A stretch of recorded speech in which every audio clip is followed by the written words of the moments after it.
My bad. I had to go tame my little one.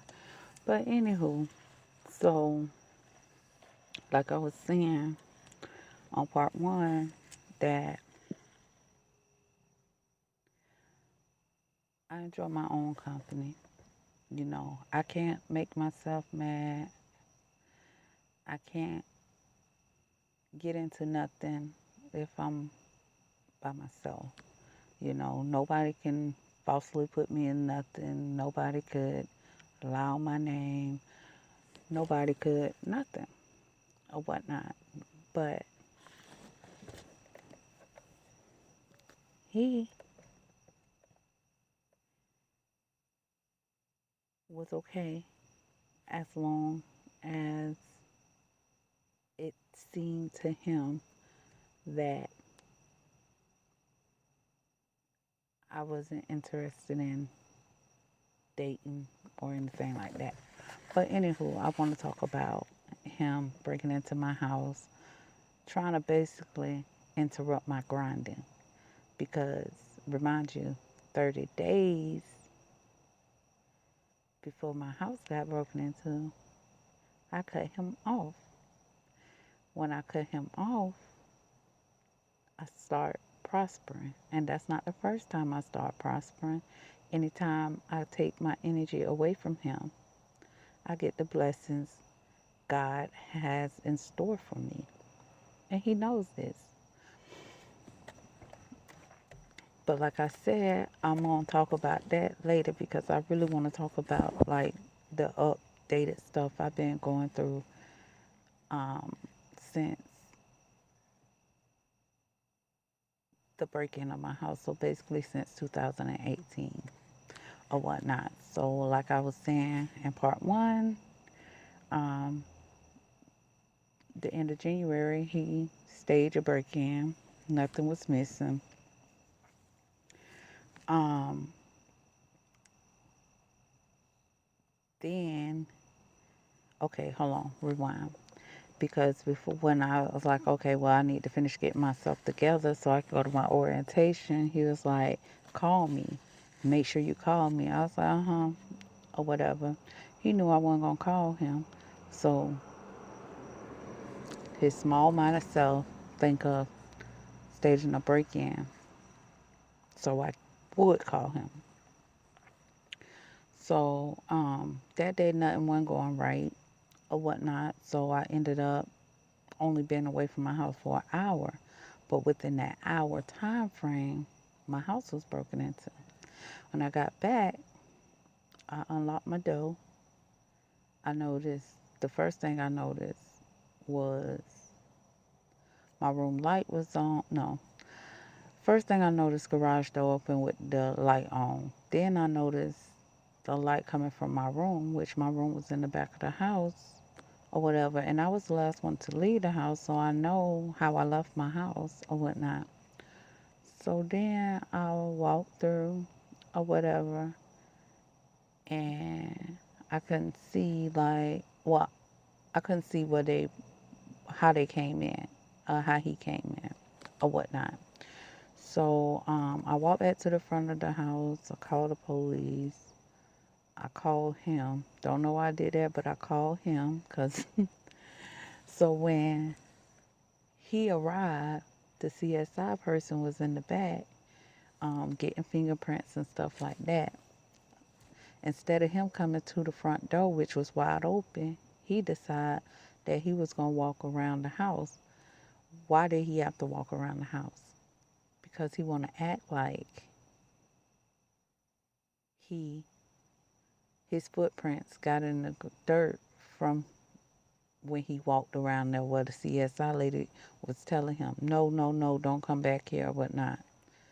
So I look out the door, it's him she talking to. Okay, so at that time, his sister and her boyfriend there or whatnot, because he didn't call them to come, which they already knew. And I'm gonna get to the part of how I know it was staged and set up. But at that time, I wouldn't, my thinking cap wasn't on, but it trust and believe it came on like 30 minutes to an hour later of the event taking place or whatnot.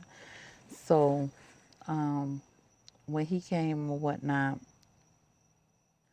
we had went outside, sat in the car. His sister was like, him and his sister had some type of eye contact, right? So they looked at each other. She smirked at him. So that get my mind to thinking or whatnot. So she get in the car, her boyfriend leave or whatever. So me and him sitting in my truck. And or whatnot. I called my landlord, let him know the window needed to be fixed or whatnot. The CSI lady said she got some fingerprints and she got a screwdriver. Which that screwdriver later on, that screwdriver belonged to him because he got a whole set that looked like that one screwdriver that was found on the scene. Okay. So anyway, the CSI lady leave. My landlord come up or whatever, and my landlord say, "Oh, blase, blase, I haven't seen you here in a long time," or whatnot. So he check it out, get his crew out or whatever. Call his crew so they can come take care of it or whatever. So at that time, we go in the house. Um, he helped him pick up the clothes they so called pulled out or whatever. Now, what you breaking in somebody's house for? And you ain't flipped no beds. You ain't did nothing but pull some clothes out the drawer. Okay. So we picked the clothes up or whatnot. So after we picked the clothes up or whatnot, we go sit in the front room. I'm sitting there now, my thinking cap on, right? So I'm thinking or whatnot. So I guess my facial expression showed that I felt something. Because he was like, what's wrong with you? I was like, oh, nothing. I'm just thinking or whatnot. He was like, you hungry? You ate? I said, no, I ain't eat. What you got in mind or whatnot? And he was like, I was thinking Boston Market. So I was like, oh, okay, get me this or whatever. So um, I told him, like, on your way back from Boston Market, go pick up the kids or whatnot. So he went and picked up the kids and the food. Oh, no, no, no, rewind. So I was like, what I supposed to tell my kids? Like, they gonna be scared about the thought of somebody breaking in or whatever. He gonna tell me to tell them that the tree branch broke the window. Why would I lie to my kids? A and B. We didn't have a hurricane, and that ain't get no branch to break no window. My kids ain't stupid. They weren't born last night, you know. So I told him, no, I ain't gonna lie to my kids. I'm gonna tell them the truth or whatnot. So then he left, went to go get the food and get the kids or whatever. So when he got back, right, I was like, forget this. I'm finna see, did he do it? So he then went to the kitchen counter, put the food on there. He opened the bag to get his food out, cause remind you, he's so hungry. So I say, you sure you ain't have nothing to do with my house being broken into? He gonna try to flip the question on me and ask me, am I'm sure I didn't have nothing to do with my house being broken into. Now tell me, what would I benefit from staging a break-in of my own house? What what what benefit would have benefited me from? I just don't understand. So then he went from being hungry to not being hungry. So then he went and sat in his car for about an hour on the phone with his brother. He come in, tell my his head hurt. Can he lay across my bed? I'm sitting in the front room. It's like, go ahead. So as I'm sitting in the front room, he come out. He's like, you want to smoke? So I'm like, yeah, or whatever. So I get this stuff together, whatever, whatever. And then he he couldn't. Oh, I was sitting outside at that time. So then he couldn't smoke or whatever, right? So um so then I went back in the house. I'm sitting on the couch, and he finna go to his house and get his stuff together for me to call him or whatever. So I was like, all right, or whatever. So he left, and I end up not calling him or whatnot. So he called me around 9. So when he called me at 9 or whatnot, he talking about some. Oh, I was just checking on you and the kids or whatnot. I said we good or whatever. So he was like, well, call me if you think of me. Dead giveaway. That's what you was hoping. You were hoping by staging that break-in, I would allow you to come back in my presence, and it didn't work. All what happened was next week when I got paid, I got ADT on that ass. So then I'm still not talking to him. I didn't even call him no more after that about the kids or nothing. Like you get the kids on the weekend you get the kids from school on Friday, drop them off Monday, I pick them up Monday or whatnot, and that's how it went. Like I will not reach out to you about nothing because that's some childish stuff or whatnot.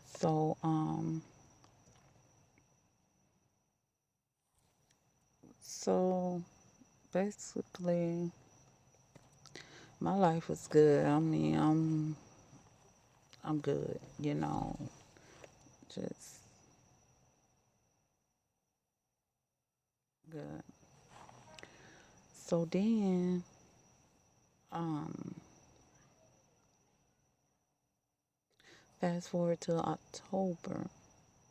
So in October, my son had started a new school or whatnot, and he started acting out Mondays when he went to school. Um, the counselor from the school called me, and he was like, he was concerned about my son or whatnot. Can I come in and talk? Now, remind you, I just got off of work,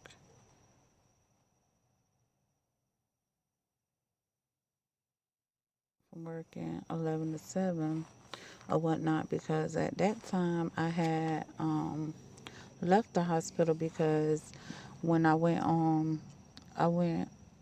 a break. So at the hospital, you work 12-hour shifts, 3 days a week, full time or whatnot. So, yeah. So when I was working at the hospital, I used to work Friday, Saturday, and Sunday or whatnot. So I went interfere with my kids' schooling or whatnot. And after he had staged that break in, I didn't even bother to ask him, hey, can you see about the kids getting to school, um, getting to and from school on Friday? I just start allowing them to miss Friday so I can make my money or whatnot because I needed full time hours, or whatnot. And yeah. So I end up leaving there because when I went on my vacation, I went on a week vacation from my birthday to Mother's Day or whatnot. I took my kids. We went.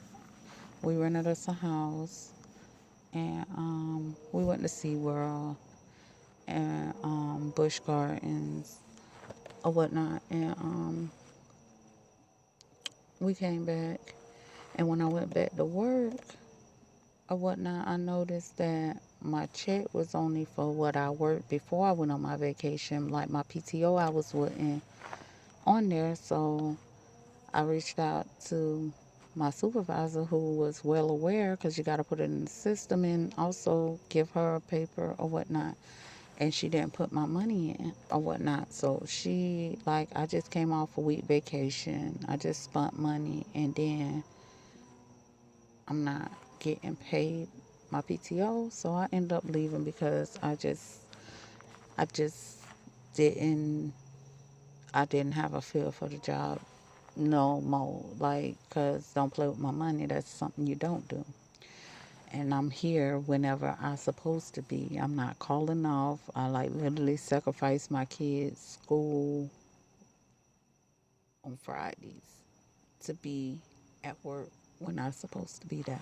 So don't play with my money or whatever. So I left there and I ended up getting me 11 to 7 job or whatnot. So, so I'm working. So I'll go to work at 11, get off at 7, and get my kids. Matter of fact, I end up getting off at 6 so I can get my daughter to high school on time and get the rest of the kids out or whatnot. So when I got back home, that was my time to go to bed because I've been up all night or whatnot. So um, one day when the counselor reached out to me and asked me to come up to the school, I went to the school. And I'm talking to him. He was like, well, the teacher's been telling me when my son comes to school on Mondays, he's not himself.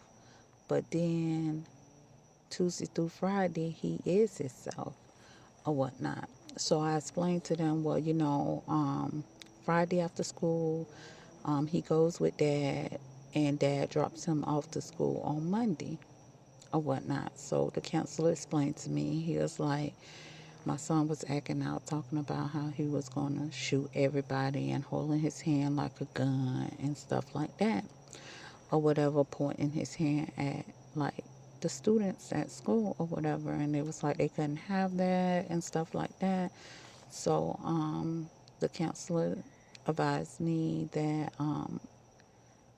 he don't think he don't feel my son is safe when he visit his dad's house, and I should not send him or whatnot. So I took it into consideration or whatnot. So this was the first time I ever questioned my kids, besides asking them like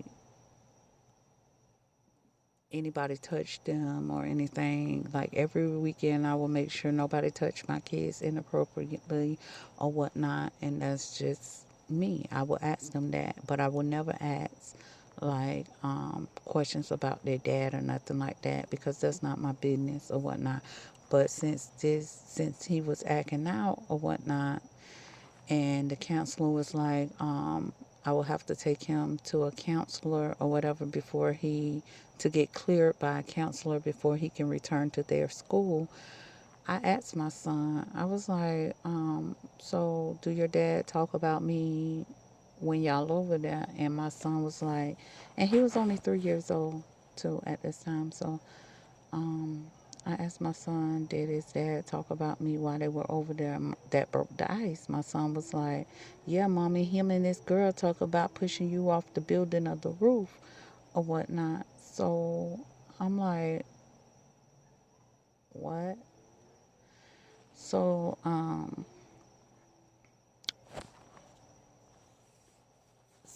just like, I'm shocked, or whatnot. So, I noticed too, like, when my son would come back from with him, like he would be like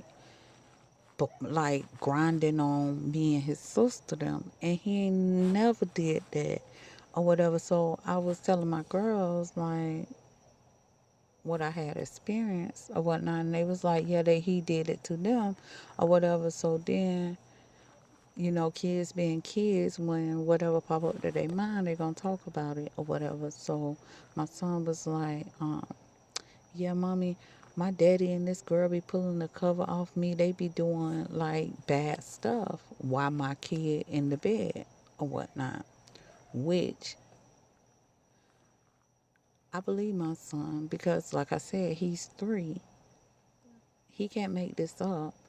And then not only that, I remember one time when I finished like I can't remember what year this was, but one time I was out, like we had a work party. I was working for the jail or whatnot, and my supervisor was leaving, so she had a party or whatever. So we was getting messed up and stuff like that. So I hit him up and I was like I was gonna come through or whatever. Now for him to have this big old house or whatnot, I don't understand why was his daughter on the couch in his room, which I was messed up. I was stumbling and all types of stuff. So I messed up. So I really didn't even notice. I hit the bed and I was asleep or whatnot. So I don't know. I just remember I had went to the bathroom. I had went to the bathroom and I noticed his daughter was on the couch now, and we didn't did the do or whatnot not with his daughter on the couch. Like I grabbed my stuff and I went home. That was so disrespectful. Like, how could you have intercourse with your kid in the room? Like, that's nasty. That's not just nasty. That's disrespectful to me, not knowing that your child was there. You know your child was there or whatever. I didn't know. And then he tried to tell me, oh, I forgot she was there because she came after you came or whatever. Now, remind you, like I said, I was out. So I got there like I don't know. Like I said, I don't know what time because like I was like really we had Jello shots, we had liquor,